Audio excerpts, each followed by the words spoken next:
Everyone thought this story was over the night the trapdoor opened.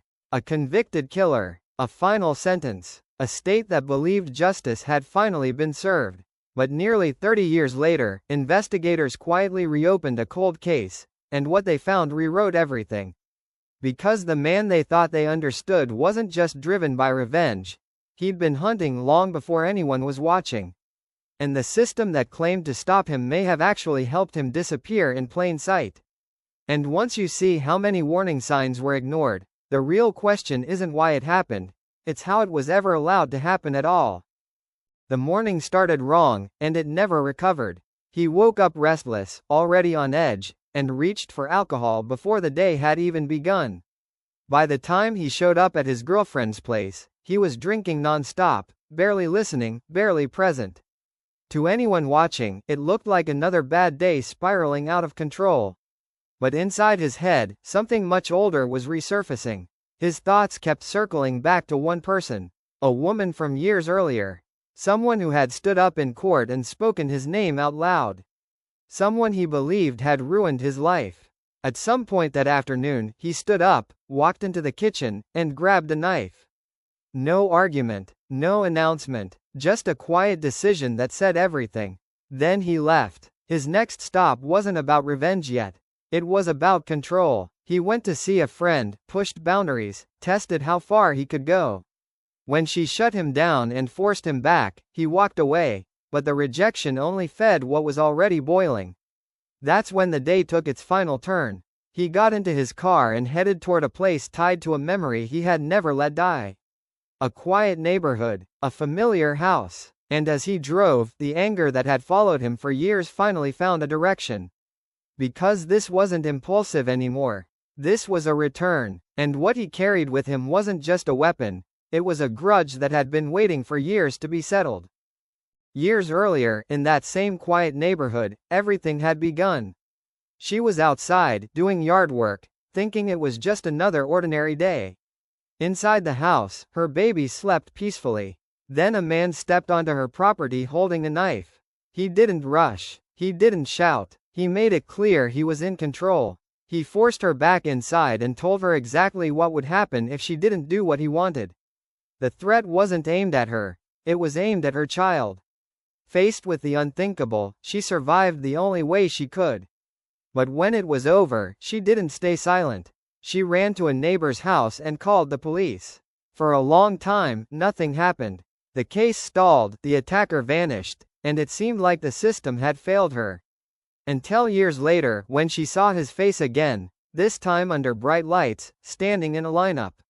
She didn't hesitate. In court, she told the jury what he had done. So did the neighbor who helped her that day. Their words were enough. He was convicted and sent away, facing decades behind bars. To most people, that was justice. To him, it was betrayal. From that moment on, he decided they weren't witnesses, they were enemies. And while everyone else believed the danger had been locked up for good, he carried that resentment with him, letting it grow, untouched, year after year. Because prison didn't erase what happened. It only gave him time to replay it. And while they tried to rebuild their lives, something else was quietly unfolding behind the walls meant to keep them safe. On paper, he was dangerous. In reality, the system treated him like a problem that could be managed. Behind bars, the warning signs stacked up fast. He brewed alcohol inside the facility, attacked other inmates, and made threats so serious they couldn't be ignored. Evaluations described him as hostile, detached, and incapable of feeling guilt. One psychologist went even further, writing that he had declared war on society, and saw everyone else as disposable. None of that slowed things down. Instead of tightening control, the system loosened it. His long sentence sounded terrifying, but most people never realized the truth. The time ran together. Multiple convictions, one clock. And that clock was already ticking faster than anyone on the outside knew. After just a few years, restrictions were reduced. Then came work release. He was allowed to leave the walls, move through the community, and blend in. Reports of rule-breaking followed almost immediately, drinking, fighting, slipping away when he wasn't supposed to be there. Still, nothing changed. No transfer back, no lockup, No warning to the people who believed he was gone forever. And that was the most dangerous part. Because the woman who had testified against him thought he had decades left behind bars. She had no idea he was already free enough to come looking for her. And once he realized how close he was to the life he believed was stolen from him, the past stopped feeling distant at all. That afternoon felt quiet, almost slow. She stayed home sick, spending most of the day resting, trying to shake the fatigue. The house felt safe, familiar. By mid-afternoon, her daughter came home from school like she always did, dropping her things and settling back into routine. A neighbor stopped by to help. Nothing urgent, just someone checking in, making sure everything was okay. The kitchen filled with small talk and the sound of jello being stirred. To anyone looking in from the outside, it was an ordinary moment. That's what made it so dangerous. Hidden just beyond the yard, a car sat tucked into the trees. From there, he watched. He waited. Every movement inside the house was just another confirmation that the timing was right. When he finally moved, no one saw him coming.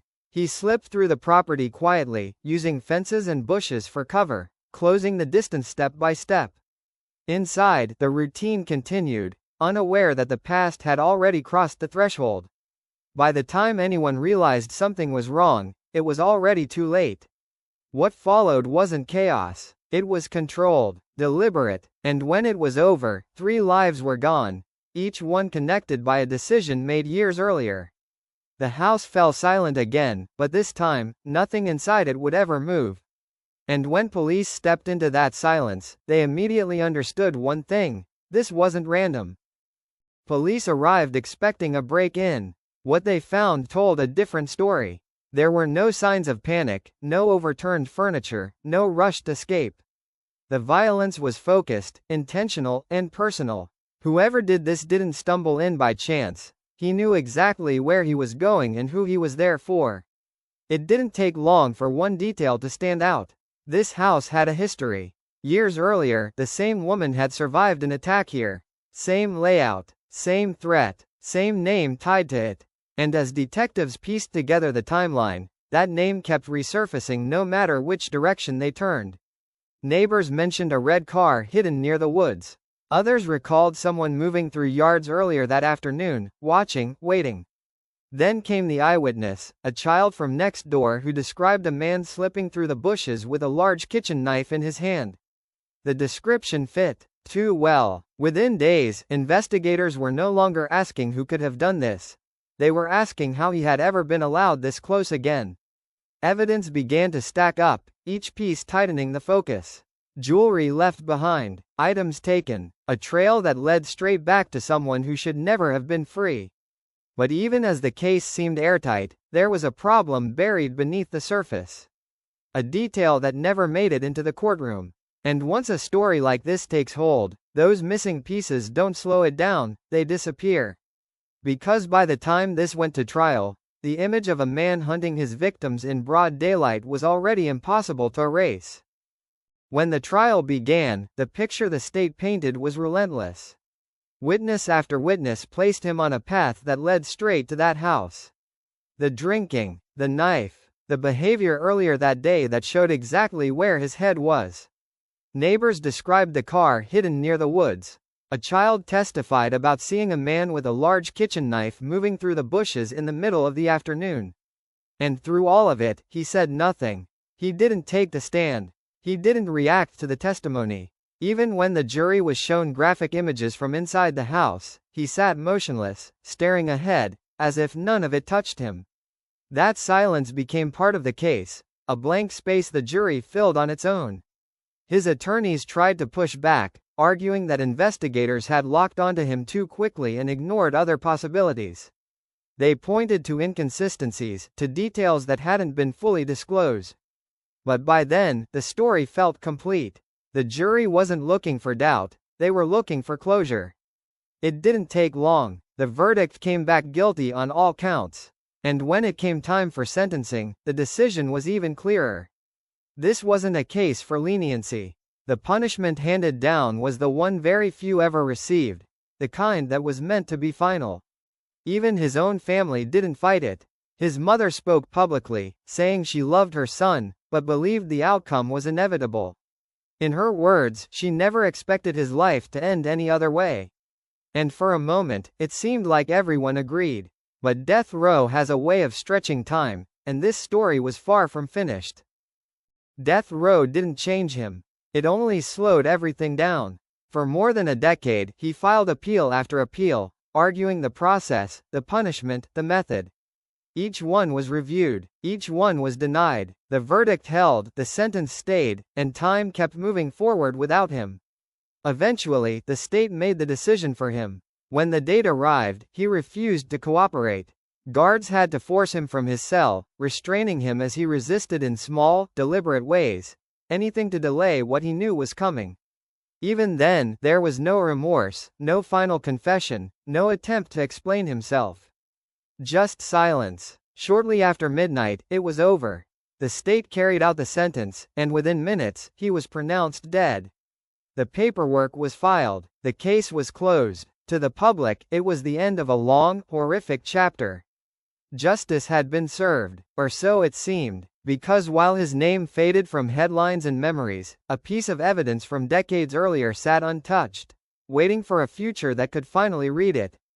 And when that future arrived, it reopened everything. Because his last victim wasn't his last victim at all. For nearly 50 years, one case sat frozen in time. A young graduate student was found hidden in the bushes near her university. She had been attacked, stabbed, and left behind. Her car turned up later, burned down to nothing. At the time, there were no answers, no suspects who stuck, and no technology capable of finishing the job investigators had started. So the case went cold. Decades passed, witnesses aged, evidence was boxed up and forgotten. And the man responsible for so much violence was already gone, executed, buried, and believed to be fully accounted for. Then, quietly, everything changed. In 2023, detectives reopened that old file and ran preserved evidence through modern forensic databases. What came back wasn't a new suspect. It was a familiar name, one that had already been erased by the state years earlier. It had been him, long before the attack that sent him to prison. Before the revenge, before anyone understood what he was capable of. This wasn't an escalation, it was a pattern that had started earlier than anyone ever realized. The justice system hadn't stopped him after his first crime. It hadn't stopped him after his second. And even after his execution, the full truth still hadn't surfaced. Because sometimes, justice doesn't arrive with a verdict or a sentence. Sometimes it arrives decades later, carried by science that didn't exist when the damage was done. And it leaves behind one final, unsettling question. How many warnings were there, and how many were ignored? This story was never just about one man or one moment of violence. It was about time, and everything that was lost while it passed. Warning signs were documented, evaluated, and filed away. Opportunities to stop what was coming appeared again and again, only to be brushed aside by a system that believed it had things under control. And the people who paid the price believed they were safe, because they were told they were. For years, it looked like justice had reached its end. A conviction, a sentence, an execution, but the truth had a longer memory. It waited quietly until technology finally caught up, revealing that the danger had been there from the very beginning. What makes this story unsettling isn't just what he did. It's how many times he was given room to do it. Because when the past is ignored, it doesn't stay buried. It waits. And eventually, it comes back demanding to be seen.